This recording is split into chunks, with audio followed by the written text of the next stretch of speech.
CMD news. నా పేరు కామాక్షి. ముందుగా నేటి వార్తా విశేషాలు.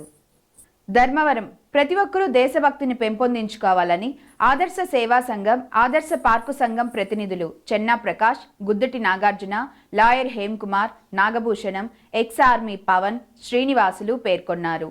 ఈ సందర్భంగా పట్టణంలోని పిఆర్టీ వీధిలో గల ఆదర్శ పార్కు వద్ద 25వ కార్గిల్ విజయ దివాస్ వేడుకలను నిర్వహించుకున్నారు.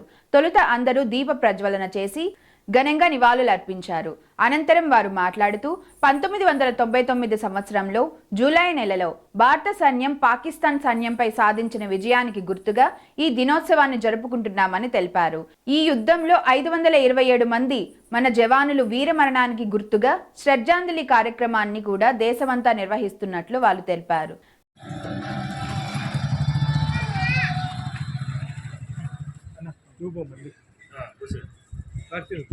పోయిందమ్మా.